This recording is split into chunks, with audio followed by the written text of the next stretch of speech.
नमस्कार दोस्तों, स्वागत है आपका आपके अपने YouTube चैनल ममता एजुकेशन ग्रुप में। मेरा नाम नवीन जांगीड़ और आज की इस वीडियो में हम बात करेंगे असाइनमेंट्स के बारे में।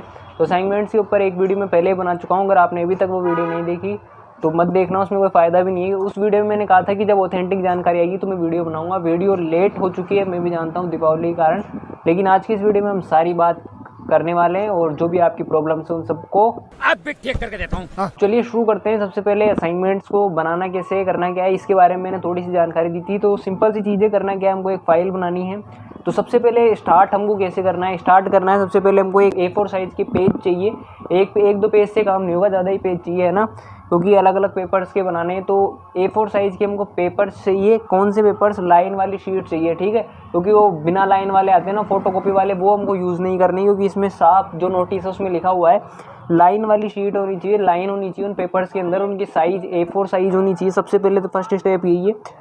उसके बाद करना क्या है, जैसे कोई भी एक सब्जेक्ट है मेन, आर्ट्स वालों के लिए, कॉमर्स वालों के लिए, ठीक है, तो जो भी हमारी मेन सब्जेक्ट है उसके अंदर जो पेपर्स हैं, जैसे हम केमिस्ट्री की बात करें तो उसके अंदर 3 पेपर है, ऑर्गेनिक, इनऑर्गेनिक और फिजिकल। तो तीनों के असाइनमेंट्स हमको अलग बनाने हैं। अब अलग बनाने से मतलब क्या है कि जो पेज हैं वो A4 साइज़ के, वो अलग अलग रखने हैं तीनों सब्जेक्ट के, डिवाइडेड। जैसे ऑर्गेनिक का कुछ पेजों में, जैसे 3-4 पेजों में मैंने ऑर्गेनिक का ख़त्म कर लिया, उसके अलावा उसके अलावा 3-4 पेजों में मैंने इनऑर्गेनिक का, उसके अलावा 3-4 पेजों में मैंने फिजिकल का। तो उन पेजों को शुरू में अलग अलग रखना है, ठीक है, शुरू में हम उनको अलग अलग रखेंगे।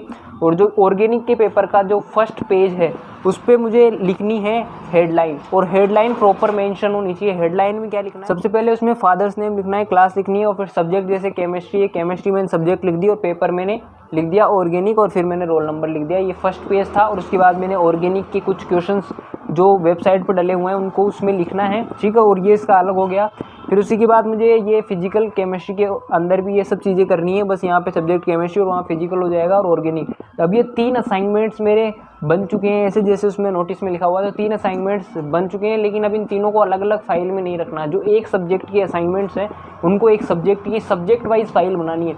जैसे कोई साइंस वाला स्टूडेंट है तो वो मैथ्स, फिजिक्स और केमिस्ट्री की 3 फाइल बनाएगा, और जो केमिस्ट्री के 3 पेपर्स की जो असाइनमेंट्स हैं उनमें बस हेडलाइन तीनों में अलग अलग मेंशन होनी चाहिए, और तीनों को एक में रखना है, एक फाइल में रखना है, और फिर उसको CIA वाले दिन जमा करा देना है, ठीक है। ये चीज़ नोटिस में भी लिखी हुई है कि जैसे साइंस में 3 पेपर हैं तो हर पेपर के असाइनमेंट को अलग अलग लिखना है।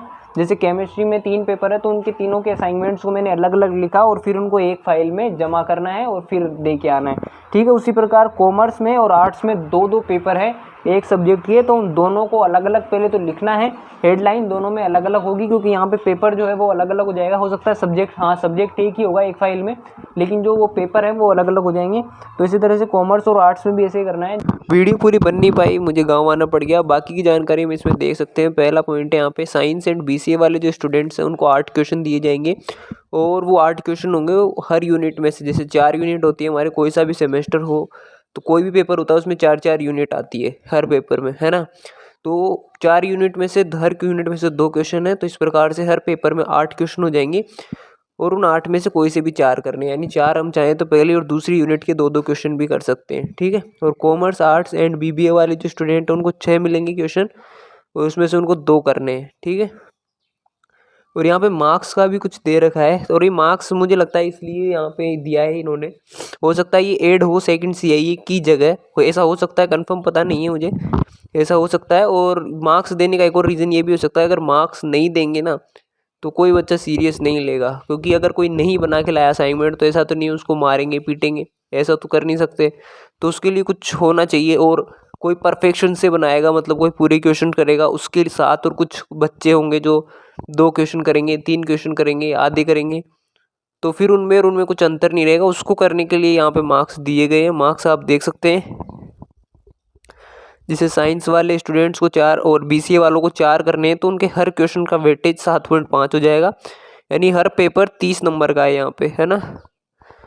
और कॉमर्स, आर्ट्स वाले और BBA वालों को 3 क्वेश्चन करने हैं, तो 10-10 नंबर के एक क्वेश्चन हो जाएंगे, और टोटल 30 मार्क्स उनके इस तरह से हो जाएंगे। और बस यही जानकारी है। कुछ बच्चों ने बनाना शुरू कर दिया है, कुछ ने नहीं किया है, तो बना लेना 15 तारीख तक। वीडियो को लास्ट तक देखने के लिए धन्यवाद।